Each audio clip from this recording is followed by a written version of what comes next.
Hey, everybody. Welcome back to Growing Up Grieving, where grief is complicated, humor is necessary, and speaking your griefy truth is always encouraged. I'm your host, Kate Maduno, and I'm joined by my co host, Alyssa Hello. Shepard. Hey, Alyssa. How's it going? Things are good. How are you Yeah, doing? I'm good. I'm good. It's really hot. It's It's hot, really, hot really hot. here. Yeah, really hot in New England. I'm hmm sweating to death. Um, but it's good. How was your weekend? Weekend was good. Weekend was good. It was hot all weekend. But yeah, we barbecued. We filled up a pool and I went over and saw my cute little niece and I played with Oh, her. Yeah. she's so Yeah, it was charming. good. What did you do this weekend? That's awesome. That's really cool. We had a cookout for my in-laws actually. They just Oh celebrated yeah. 50 years married. Congratulations, Bill and Donna. Congratulations. Yeah, no, that's amazing. So we had them over, and then we just kind of sweat to death. And I also went indoor golfing. I went indoor golfing, Oh, and fun. You've been I'm doing getting that a lot better. lately. Yeah. I wanted to get into golf. JR's into golf, and I just want to do something with him like that. And like I got clubs last year, but I never played. Like I did a couple times. So I just started this year, but I'm actually like paying attention now. Yeah. So I don't It's know. not We'll just see. putt-putt anymore. Yeah, no, it's like I have like the whole bag, and like I have the shoes, and I got like the gloves, and have it all. I have it all, which Cute. means that I don't know anything. Yeah, that's all right. Yeah, but it's good. Um, but today we are going to be talking about relationships. It's like a new song by Haim that I keep singing. It says relationships, and how grief impacts relationships. Because we have talked about this offline. There is a lot of stuff that happens when There you're is. grieving in your relationships, be it marriage, family, friends. Um, Things change, and we're gonna get into that today, So right? excited. Yeah. It's gonna be a good one. I really think it's gonna be good. Um, we're gonna go right into our listener feedback section, and then we'll hear from our amazing sponsor, and we'll get into it. Um, so what I want to talk about in the listener feedback section, I have to get my notes. The other day on the socials, again, guys, we're hanging out with you on the socials. We're interacting. We're commenting. I should say. Um, it's a way to have fun with us. And so the other day I put up a reel. I kind of shared a clip from season 2, and the caption says, "My grief has made me blank." So I'm gonna read a couple of things that people have said that the grief has made them do. Okay, we're gonna share. I'm gonna share. So Mrs. Bimico writes, "Grief made me see things clearer. It gave me the strength and clarity to shed what didn't serve me, to radically clean all areas of my life, to remember who I am and what I want. It made me grow into more of my truth." I love that. Right? Yeah.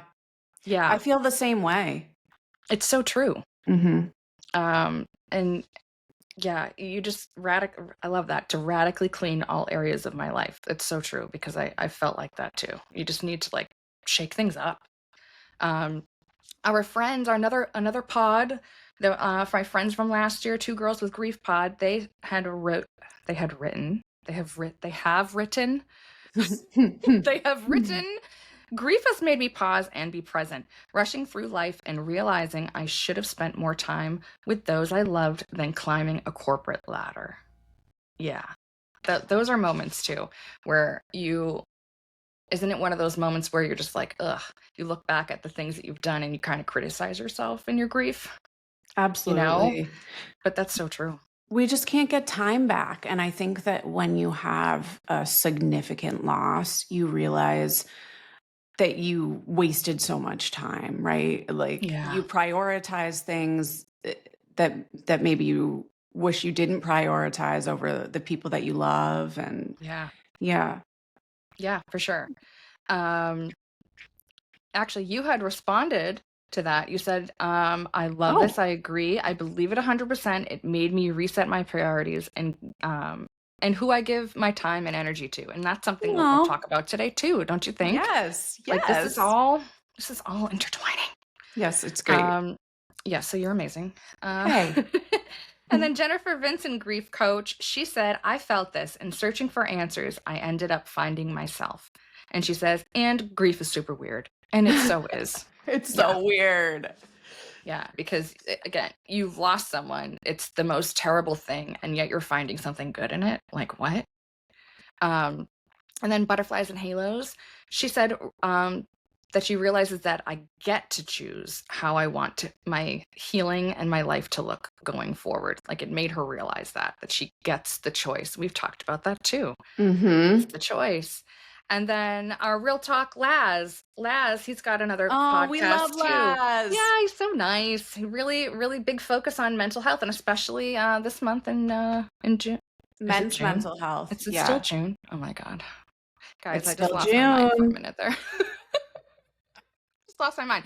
But Laz says it made him realize that life isn't so black and white and that most of us live in the gray and adapt. And I love that too. I say that all the time. Yeah. I can't be black or white on anything because I feel like there's so many options. And you know me. And you, it's the same kind of a concept, right? It's always like, what? There's like something different. Right. Yeah. So really good feedback, guys. We're gonna talk about a lot of this today. We really are. Anything you want to add to that? No. Thank you guys for interacting. No, thank you. No, thank you so much for interacting with us. We are really enjoying seeing all the comments and getting different perspectives and just, building our community. Yeah, absolutely. Absolutely. I'm going to go right into the ad, okay? Okay. We're so funny. I know. When it comes to your home, you want a contractor that you can actually trust. And that is why people choose Sensible Home Solutions. Customer Dan says in his review, I'm so glad Sensible Home came to the rescue. On time, done right, no surprises on the invoice. A truly great professional company. And Nick writes, I got 3 quotes, and I'm so glad I went with Sensible. Will is the real deal, fair pricing, quality work, no upselling, just straight answers. And Patrick says, from inspection to cleanup, the process was smooth and stress-free. They deliver honest service with attention to detail and clear communication. Sensible Home Solutions has only 5-star reviews and specializes in roofing, siding, windows, and doors. And they actually do have electrical and HVAC out now. So it was coming soon before, well, now it's out. So now you can call them if you want to. If you're in Massachusetts or New Hampshire, go to sensiblehome.com or call 978-945-9944. Your home, our duty. Designed with integrity, powered by service, the Sensible solution. Thank you, Sensible. You are amazing. Woohoo! Woo, we love sponsors. So we're going to get into it now. We're getting into it. We're talking about how grief affects things and relationships. Let's break it down into 3 different relationship types, don't you think? Okay. I think so. Yeah. The first one's going to be romantic relationships. Okay? Marriage, whatever.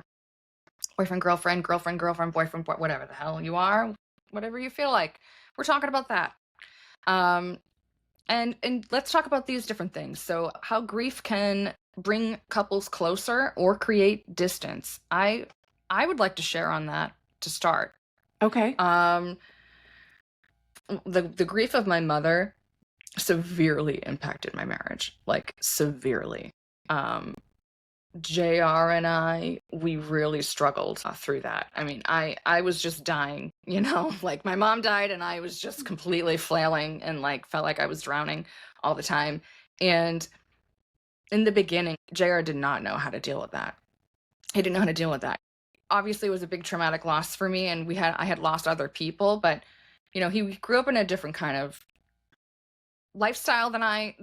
We're just very different people, and it was like kind of the start of us realizing that we really needed to do some work as a couple, to be honest with you.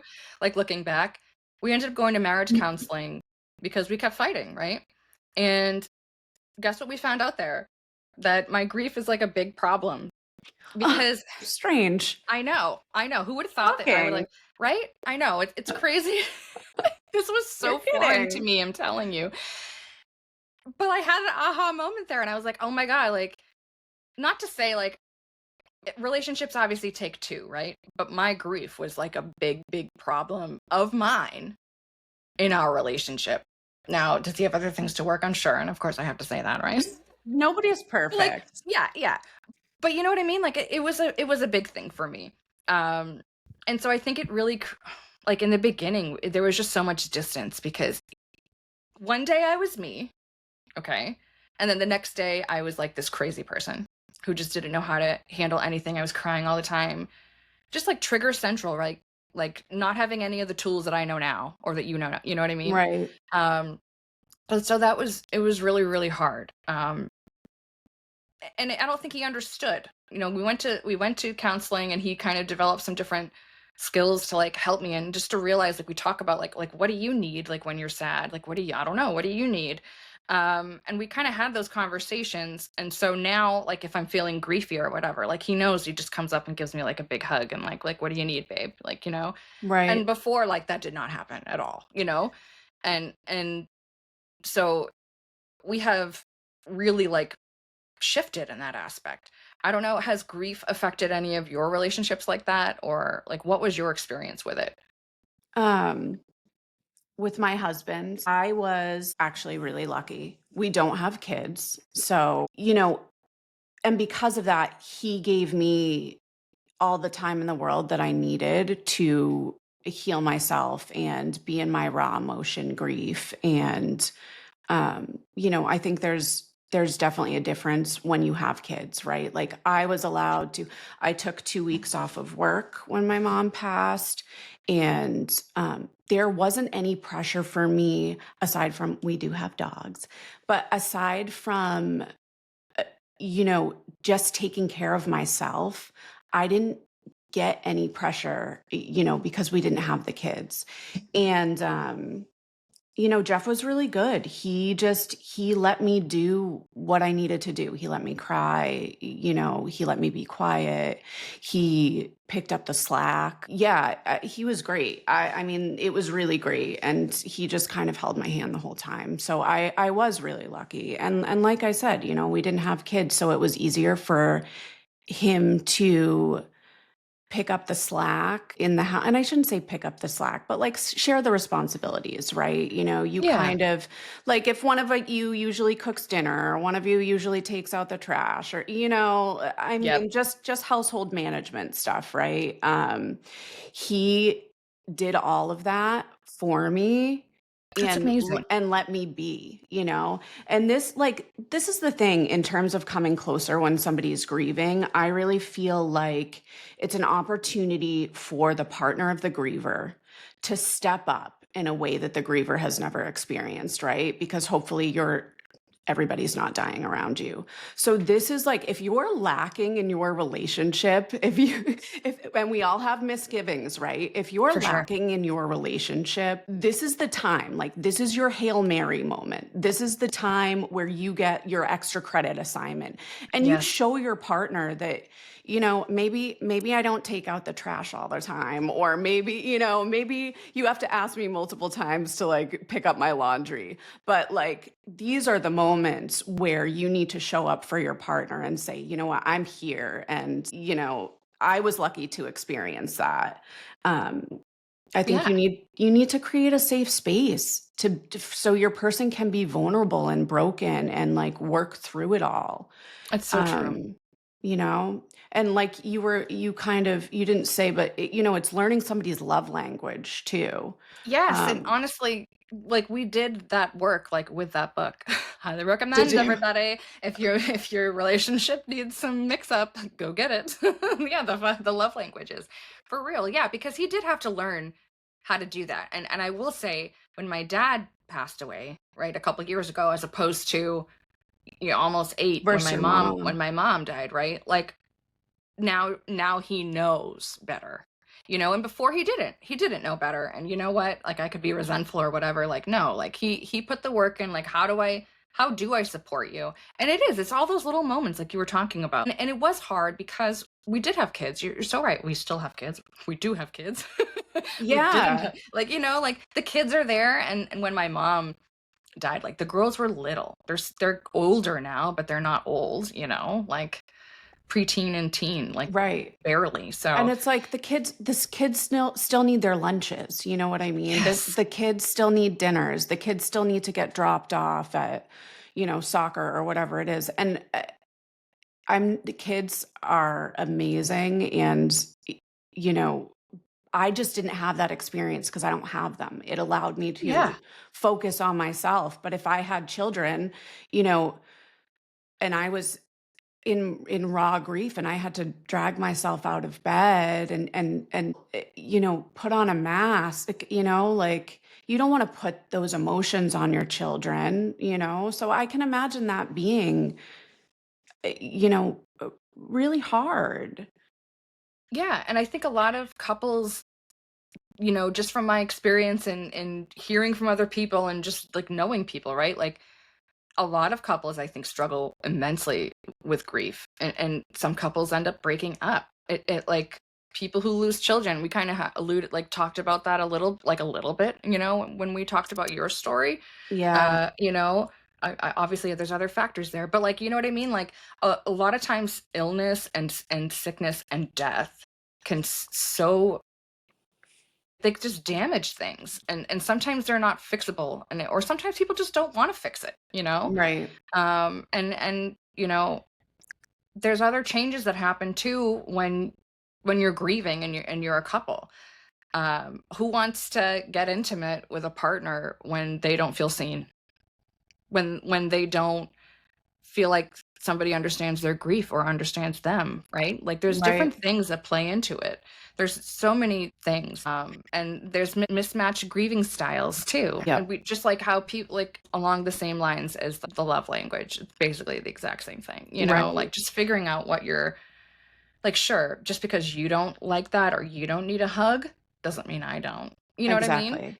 And it's I think it's really beautiful. Like if you can figure out how to, like, I'm in the best place that we've ever been, like him and I. Honestly, like Yeah. like seriously, like there was a time where I was like, no way, this isn't gonna work.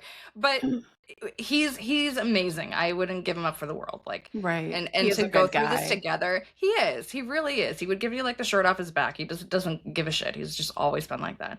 Um, but yeah, it's beautiful now, and I'm so thankful. And so Right. there, that is a possibility.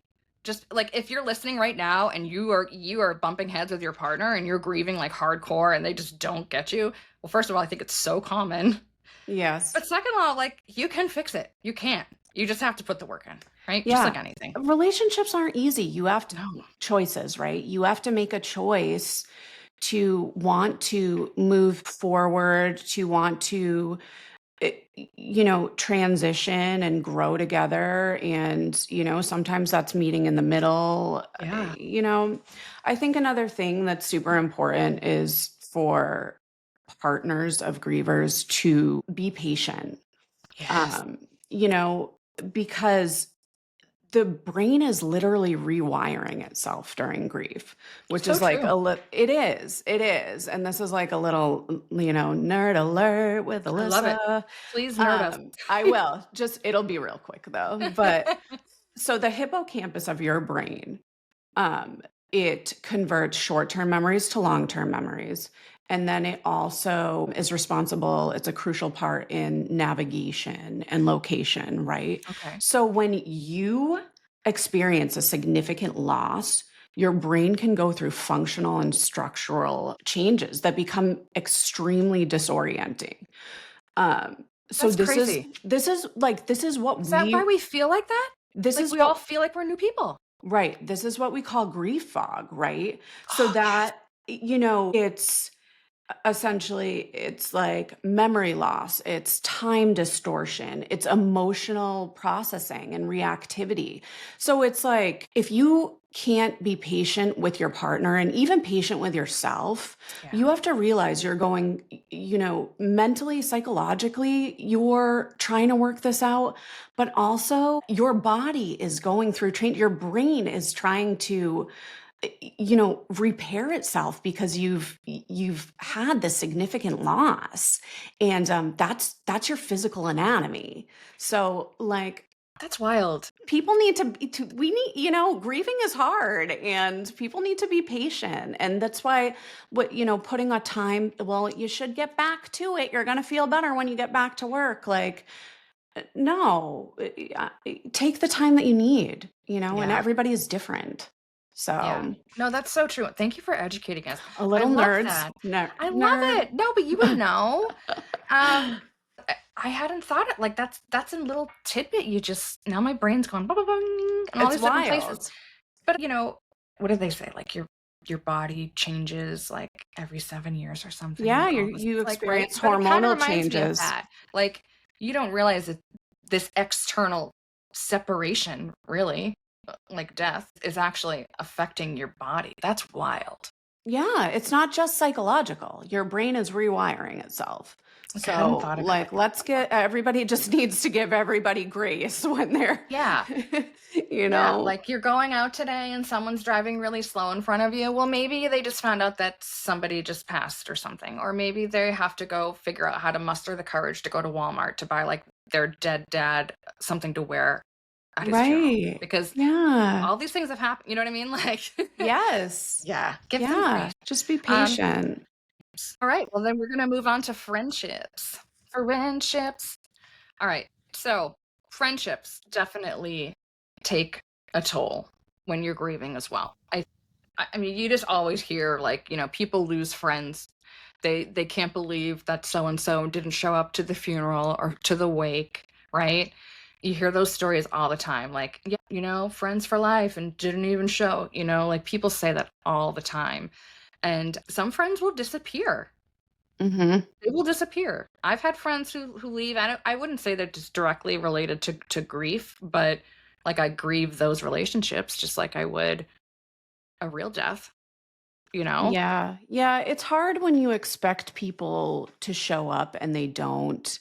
And not only are you grieving somebody's death, but then you also start realizing that you're grieving friendships that, I mean, yeah, that's a loss. That it's sad. And like you said, the expectation, it's like we have this expectation that we don't really probably verbalize. Like, okay, well, so and so is going to be here for me. Like, I was there for them during X, Y, and Z. And so I know that I'm going to be able to pick up the phone and call whoever. But that doesn't always happen. Or the people that mean the most to you might say something like completely insensitive, like friends, people who don't understand loss as well. I think I just kind of say a bunch of like faux pas. And we are going to have an episode all about that, guys. But I think, as they say, the grief drop off that happens after the funeral is real. It is. Yeah. What have you experienced like that, Alyssa? I mean, so I was really lucky. I have like a good group of girls who just continued to show up for me. There were definitely people that I reevaluated friendships, because I felt like they were one-sided, or yeah, maybe I had expectations that they didn't have the capacity to fulfill. But I think, there's nothing more comforting than having a friend who continues to show up, who continues to text, who texts you back even if you are not responding, like who hears your silence, and just checks in. Those people are so important, and they don't put expectations on you. They don't expect you to text back. They text you repeatedly. Hey, just checking in. Hey, I love you. Hey, I miss you. Hey, what do you need? Or the people that just show up. I mean, those are the people, because there were so many the first few weeks where I couldn't text people back because I was just so overstimulated. I was so sad. There's so much you have to do when somebody dies it's very overwhelming. And I mean, that's what I found. I found that, those people who did show up for me, they were also really patient with me. Speaking of patience, they just kept showing up. And I don't know, if you don't text somebody back, it's not personal. It's just because you're in survival mode. And those real friends know that. And you don't have to understand grief in order to show up for your person, you Right. know? It's empathy, honestly, I think. Yeah, It's just showing compassion to somebody else and checking in. And like you said, I'm sure that there's a scenario somewhere where somebody's lost a friend because they didn't have the ability to text back. Or I feel like in it could happen more in younger relationships, but I'm sure it happens every day to people of any age where just people something happens and they what they think it's personal, like no, like my person died, I'm struggling, I'm trying to right, and figure out that's how to get dinner with like my sadness, I can't even function or whatever, yeah, like you said, have some patience, people, have some right. damn patience. Or, like, you realize, like, who are, like, the good time friends, right? Yeah, They want you around when you're happy, when you're happy, when you're at your best, when you're, like, being the life of the party, or when you're you are fine. giving them something, they are getting something from you, right? But then they Mm-hmm. disappear, when you're sad and you need somebody to fill up your cup. Yeah. And for me, I think like the most significant component when it came to my friendships post grief was my own altered perspective on what I expect out of friendships. It wasn't really the people around me. You know what I mean? It wasn't like this person didn't do this and this person didn't do this or these people did this for me. It was like my priorities are different. I'm so hyper aware that time is precious and I'm not going to waste it on someone who isn't emotionally giving me what I give them back, right? So it was really like with friendships, it was my reset because I have an altered perspective now, post grief. Um, well, Yeah, and people who haven't done the work don't understand what you're going through. When I say the work, it doesn't mean grief work. It just means the work, like of evolving as a human and exactly. looking at yourself and realizing, oh, like could I have done this better? Like JR and I talk about that all the time. Like when he goes to bed, he's like, I'm always thinking, what did I do today, and how could I have changed it? He's like such a That's philosophical like old man. But right. he and I'm always like, okay, babe. But he's so right, and He is and right.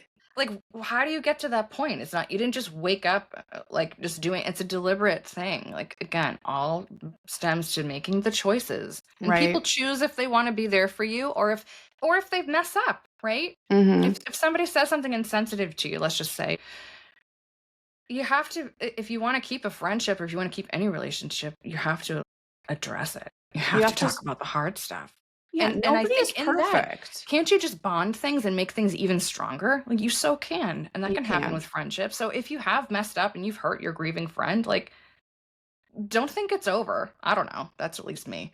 Like talk Right. to people and just be like, "Hey, like I completely messed up. I didn't know what I did, and now I've thought about it and I want to be there for you or something, you know?" I don't know. Right. No, I agree with that. And like the last if you love your friends, the last thing that you want to do when you're grieving is be upset and hurt by them. Yeah. You want to hold on to the relationships that give you what you need so fiercely after you lose somebody. You know what I Yeah. mean? Like I want to step up for the people that I love so much more than I did because you have regrets Oh when yeah. you lose somebody. You say, God, I wish I spent more time with them, or I wish I went on that trip, that she wanted Yep. to go on. And so I am actively trying to do that, in day-to-day life. So I don't have to say like, God, I wish I did that. I Yeah. wish I went Yeah. to, I know, like I wish I went to dinner, but even though I was tired or whatever it is. Yeah. Yeah. Because it just changes who you are and how you show up with people too, you know? Yeah. Um, Did anyone all right. surprise you, You with know, friendships? like everybody, I really don't have a lot of friends. Like I don't. Hey, you know what? It's But quality versus quantity, baby. Let me yeah, tell I you. have like super tight family. Like without my sisters, I don't even know where I would be, you know. Like they're like my best friends, and JR is my best friend too. But like I have something right on the tip of my tongue that I want to say, and now I'm having a moment of like ADHD. Welcome to my life. Okay, so people have surprised. I think the grief has been surprising for me because doing all of this podcast work and the social media work and all things related to grief, though, I have met people like online, you could say, that I never thought that I Yes. could ever talk to. Like think of it like that. I never thought that I could even be a resource to help somebody else who's grieving. So maybe it's like me being the friend to like multiple people as Yeah. opposed to like that surprised me that like I could be a resource. I could say I've had a lot of people reach out to me that I do know, like old friends and stuff, that I've had reconnections with people because of my grief. Which is And it's because of so grief. great. It's like, "Hey, I lost my mom." "Oh my god, you did? Like what? We're best friends." Right? You know what I mean? Like I have Yeah. people like that in my life now, I will say, um, that are coming back in, and I've been able to be that person for some people, and I really enjoy that too because you just feel like I'm just talking about things I know, like death. Right. But it's friendships that have kind of formed because of that. So, yeah, I'll leave it like that. I love that. All right. Our third section here, our third relationship type is family relationships. And this is something I talked about a lot last season too, but grieving the same loss differently, like between siblings or a parent-child relationship. Do you have any immediate thoughts about that you would like to share, or I do, I do. would you? Okay. I think what we have to remember with family is that every relationship is different, right? A parent very rarely has the same relationship with the oldest child that they do with the middle child than they do with the youngest child. So every Right. sibling is going to be struggling with a different grief.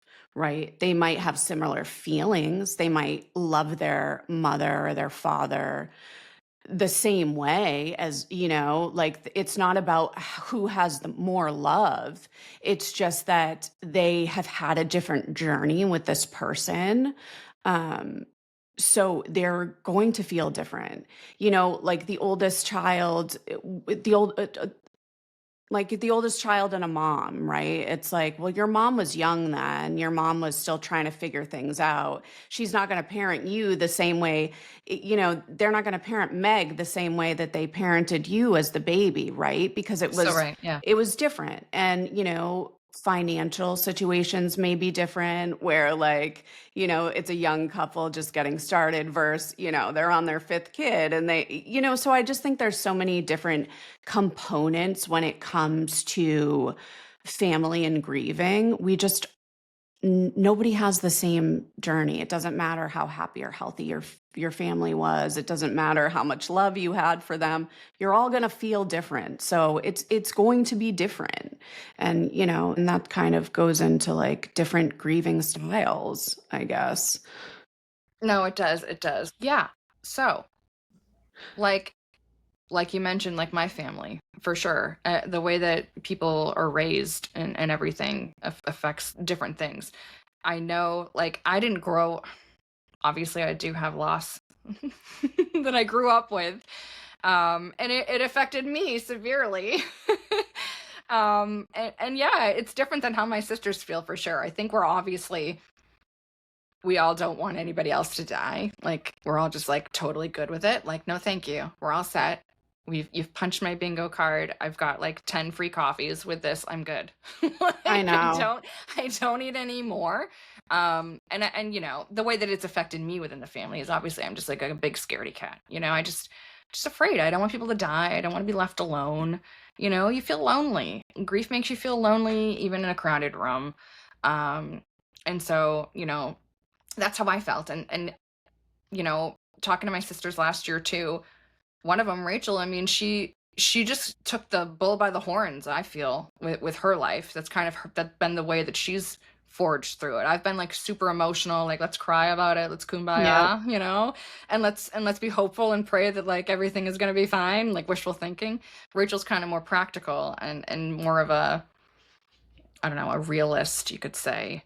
Yeah, she's Um, very factual. She's very yeah, structural. Yeah. yeah, and that's how she has preserved herself, you could say, like, over the years, and So so there are different dynamics within the family. yeah, everybody has different coping mechanisms, but I mean, some people get quiet, some people turn to, substance abuse, some Yeah, people do the work, some yeah, people struggle. Yeah, I think things are just different, and it does make it hard because, like, you've just lost somebody, you're sharing a person that you've lost, and one sibling is grieving one way and one sibling is grieving another way. And all you want to do is, like, go through that together. And sometimes you just are not on the same page. And that's yeah. okay. It's okay. But it's Hmm. also so sad because it's like we've lost this person and we're both so sad, and I'm going one way and you're going the other way, and that's the Yep. last thing that you want to do.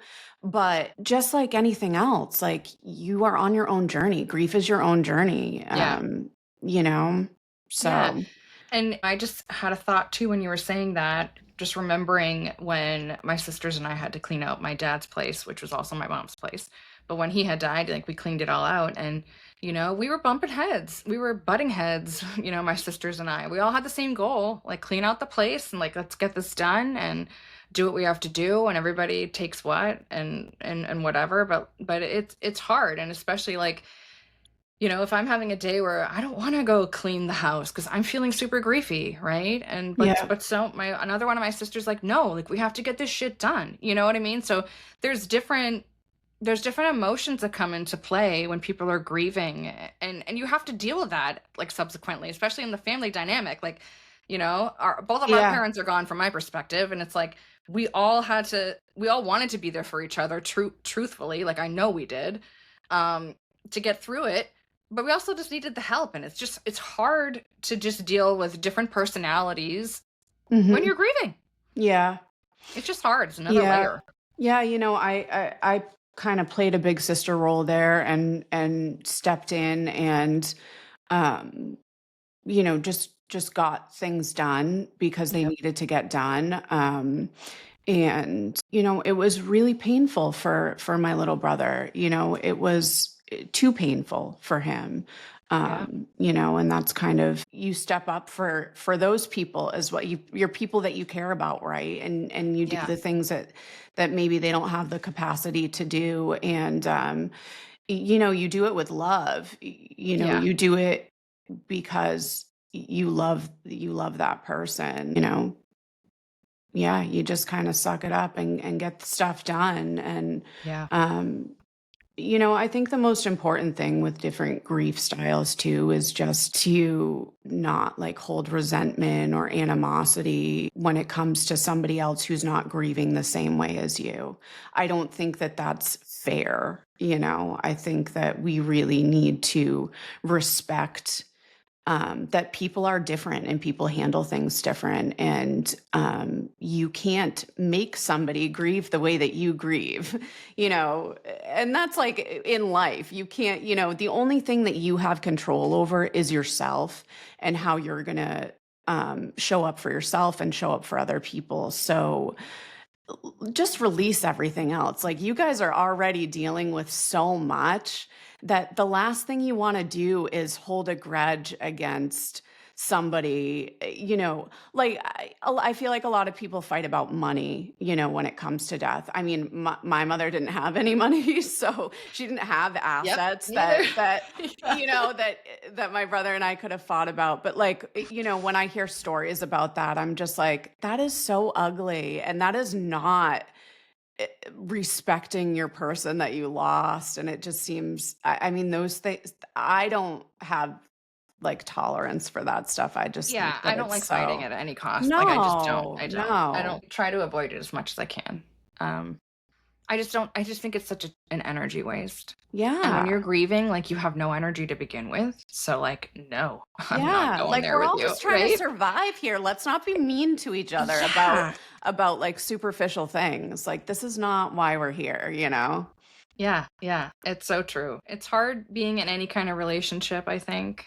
It's just It's hard, and then when you throw on the extra layer of loss, which we all go through, which is still just so funny to me that we're all so sad about, like, obviously we're sad about our people, but it's just like this happens all the time, and I think it's like there's death everywhere, books, movies, songs, everybody's dead. Like Yeah. in these, you know what I mean? We're always, or like you just lost your, like your girlfriend just dumped you, like that's loss. It's everywhere, and I think we just struggle as a society to just handle our emotions, It's just so right? hard because, like we had talked about earlier, like it's not black and white, it's No. gray. And like I said, even if you grow up in the exact same household and you're parented by the exact same people, you are going to have a different perspective. And that's why grief is like there's self-help stuff, but there's not a handbook because it's just like no person experiences the same life. No person has the same exact experience with Yeah. relationships. So it's like nobody is going to grieve the same way. There's always going to be, you know, twists and turns, and Yeah. there might be people that have similar perspectives, and I think that's why, like, in the grief community, like, I always was like, you don't understand what it's like to lose a parent until you lose a parent. Yeah. It's like a shock to your nervous system, right? And my friends who haven't lost parents, as much as I loved them and their comfort, they just didn't understand. So it Yeah. was more beneficial for me to talk to somebody who had lost a mom. I got a lot more out of it. That's not to say that my friends weren't amazing, and Sure. I couldn't have survived without them, but like, if you don't have somebody who understands, who really knows, because sometimes you can't even verbalize it, So true. then that's going to be a struggle, and that's going to become really lonely too. Yeah. Yeah, for sure. And, one last thing I would probably say about like the family dynamic and relationships when it comes to grieving. I think of my dad. And I think of how he was different after my mom died. Like the last few years of his life, I truly got to know him on a level that like I never got to know him on. Yeah. And like before, I feel like he was just in survivor mode for like decades, like literally with my mom. And so he was a different person after, and he used to say like, "Oh, I had to go bring you flowers. I used to bring mom flowers, and I got to bring you the flowers." And I always think like, what would Sue do? And that changed him. Like that was a positive thing that came out of his loss, like the love of his life dead. But he turned into this like person. He was living for her. I got to have a relationship with him. Like for the first time ever, really. Yeah. He was just always in survivor mode. So like that was like a good thing that happened from Right. it. Like he himself had changed. Yeah. You can't not change. But it was like I benefited from it. Like we all Right. did, And which is crazy. yeah, I think that because your mother was so sick and that was the love of his life, he gave, probably 90% of himself to her. And then that Yeah. other 10% was for you girls, right? Like Yeah. like his most important thing was her. And it's not to say that you guys weren't, it's just to say that, No, yeah. he gave so much to your mother. And after that loss, he probably had a reset.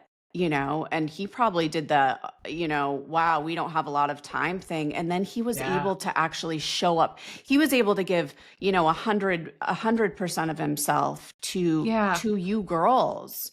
Yeah, and our kids. Like And your kids. he was a great papa to my kids and to all the grandkids, like he's sorely missed. He was really, really fun, and that's how he was when we were kids too, like a funny dad. He used to Yeah. hold us down and try to lick our eyeballs. No, I don't what's know if you really remember weird? that. I Do you remember that? remember that, which It's so is so creepy. weird. He What didn't the do it fuck? to me, but I remember him doing that to you girls.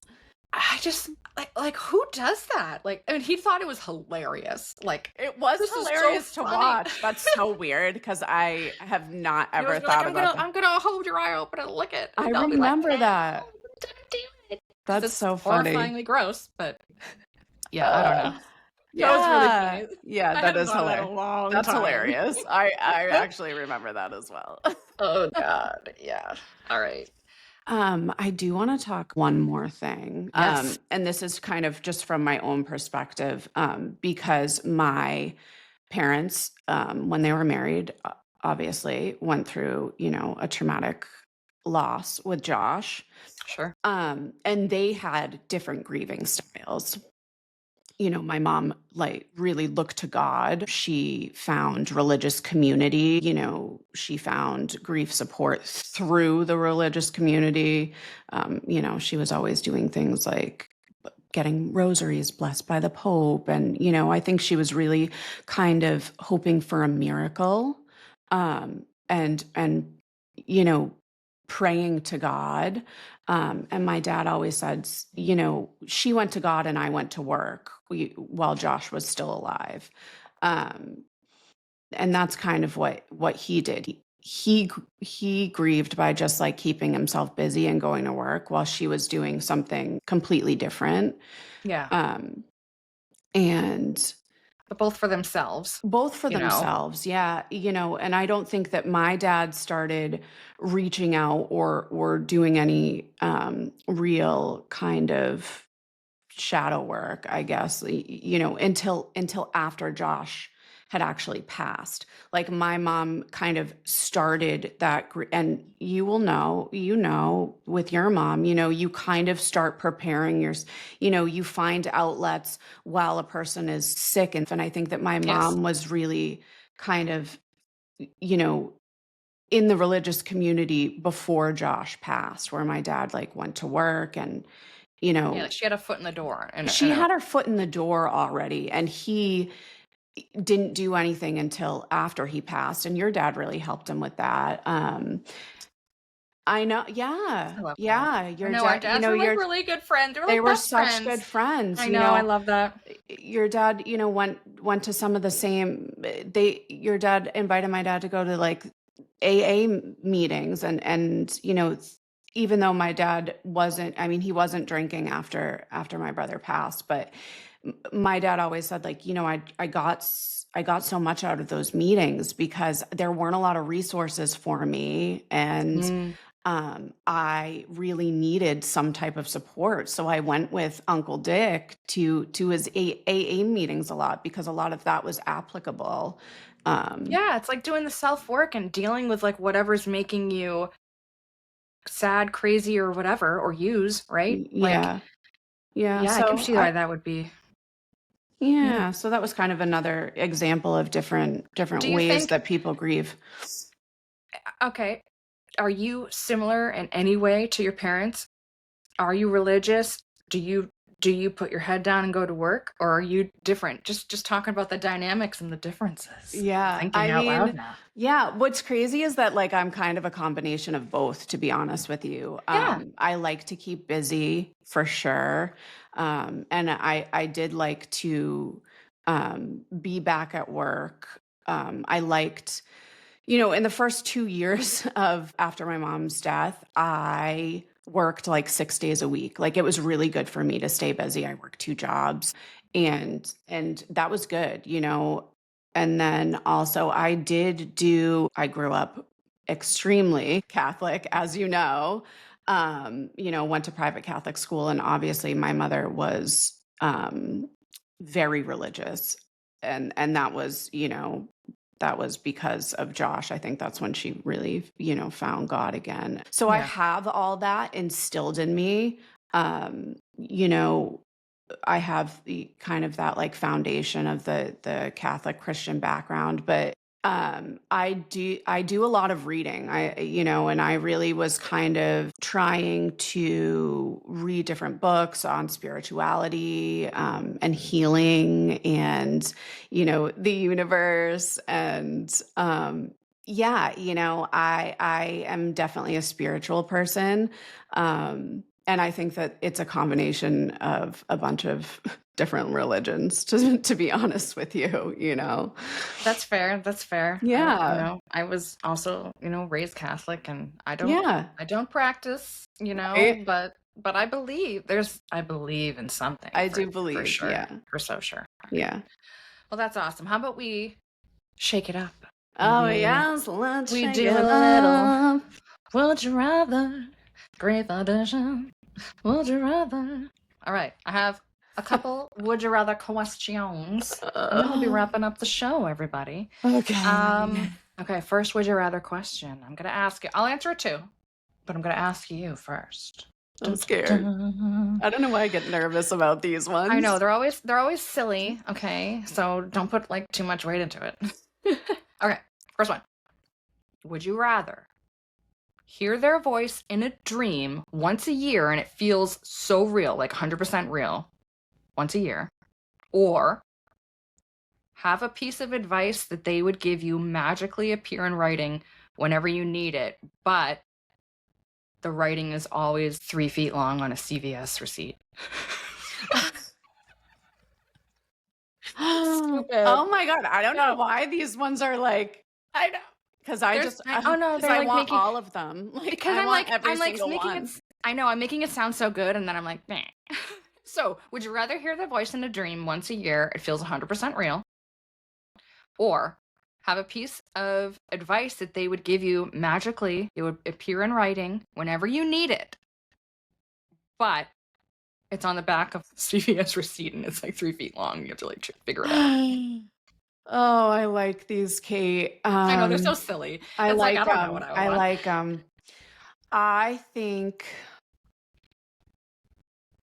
I think I would do the CVS receipt, to be I'm honest leaning with you. towards that too. 'Cause I'm like, Really? I well, mean, think about God, it. I Whenever would you need love. it, I know. I it's 3 feet know. long. I don't care. Fine. Tell me all the deets. Fine, I don't I'll know. roll it up. I'll roll it up Yeah. and carry it around. I'll wear it as a scarf. No, Like, like I'll put it in my shirt. Shove I'll it right stuff in. my bra with it. No, Oh, you could if, like, you get so many, right? I mean, Whenever you God, need it. I know, but hearing a loved one's voice, but I have videos. Like what like Yeah, so I would that's into still your have my answer. videos. You didn't say you could No. never hear the voice again, you know? So No, I yeah, didn't say that. so Yeah. I would be CVS receipting it up, baby. Yeah. I think I would also go with the CVS receipt 1,000,000%. Okay, next one. Dun, dun, dun. Would you rather keep one physical item of theirs forever, and it could be like whatever, right? But forget the sound of their voice. Ugh, So have like one thing that's like of Kate. theirs, but forget their voice, or lose all their belongings, but always remember how they sounded. So it's like the opposite. So always hear their voice in your head, basically, but don't have any of their physical things, or like the other way. Keep one physical item, but forget how they sound. Did I just confuse you? Kate. I know. Oh, these are so hard. I know. I'll start with this one. You know why? You tell me yours, Because because I'm like, I don't like to think about these beforehand either, because like I want it to be like, this you know what isn't I a mean? test. Like, I can't get a wrong No, I answer, but know. I'm very stressed out for some I know, reason. I know. Well, it's just because like you put yourself in those shoes, like when would Yeah, this ever happen? But I'm still, you're like, oh really my god, I thinking. want to pick the right answer. Yeah. So like, all right, I'm gonna like be straight with you. I don't have voicemails from my mother. I have one that like my mom mentioned me in that, but it was for Rachel that she sent to me just so I have Yeah, it. Like that's the one thing I can like listen to, and I'm like, okay, that's my mom. I have a hard time remembering her voice, yeah. like today. So that drives me nuts. So I Be- think for me, as of right in this moment, I'm gonna say I want to remember her voice because I don't. Yeah, Boom, simple. yeah. I love that. Yeah, It's yeah. funny because I'm like I'm such a hoarder. Like when we did clean out my parents' place, Yep. everybody was like, "Oh, Kate'll take it. Kate'll take it," because I'm always like, "Oh, but this pen, mom, I mom held it in her know. hands," and I would like find significance in everything. Yeah, yeah. So Well, it's yeah, funny because I only have a couple voicemails from my mom, and she's like scolding me about laundry. Like, yeah, Alyssa, you need to pick up my laundry and like whatever. Um, you should see how many voicemails of my father and my brother and, some of my, like, best friends, I am hoarding voicemails Oh, I love it. because, like, I only have I think I have 5 voicemails, and they're not like, "Hi, baby, I love you, happy Yeah. birthday." They're like, "Alyssa, you need to come, pick up the cats and bring them to the My vet." It's butt like, itches. Can you get me that yeah, cream? like, it's like, so I have, like, hoarded voicemails of Oh, my father just, like, telling me that he loves me, so I do get that, like, I get that. I don't know, I think I might, oh god, because, like, I'm a fidgeter, I might like to have, like, a small object of hers, like, it would almost be like an anxiety object, like, yeah. I would just be, like, having it, and I would be, like, feeling her presence and, like, knowing that this was, like, my safe object, um, Yeah. I love that. and I do have Okay, the so you would voicemails, so you're not yeah. telling me I don't have a voicemail, Um, I don't know. so we picked everything out as we should, I think. That concludes today's Would You Rather. Woo! And also concludes today's episode, really. I mean, We grief and relationships, man. It's a No lot. bueno. It's a lot. It's a It is a lot, lot. It's a lot to deal and with. you can't control anybody else, you can just control yourself, so, Exactly. So work on you. you Work on you. know, you can't make people comfort you the way that you need them to. You can ask. Yeah. You can say, "Hey, I need this, can you give it to me?" And Yeah. if they bite, great, and if they don't, Try to just rather than unleash on them, try to Right. find like a different way to do it. Or conserve your energy. Again, I think it's about conserving your energy, right? Yeah. Deciding what is good for me and I think with a lot of grief, like you don't even know what you need. Yeah. No, I'm proud That of you. I'm proud of you and your husband. I mean, you guys thank you. I am really, too. really, and I think that it speaks volumes that you had one experience when your mother passed and then Mm, a completely different experience when your father passed. And that speaks yeah. volumes. That's it. It's growing together. It's resetting. It's if you're not giving somebody what they need, whether it be a partner, a sibling, a best friend, then reset for that person because you love them. Like this, like I Yeah. said, this is your Hail Mary moment if you're Yes. not stepping up in a relationship. All You right, guys, well, this is we why I did had Alyssa on. it. Yeah. Because Alyssa knows how to talk a lot better than I do. Oh Oh, I love it. man. I love it. All right. I So love you. that was our episode today, guys. I hope you liked it. And if you do like it, you should share it and share it with a friend or leave us a comment or contact us, info at Growing Up Grieving. We love you We love you. I love and we'll see you you. soon. I love you too. Yay. All right. Well, bye everybody. We'll see you. Bye.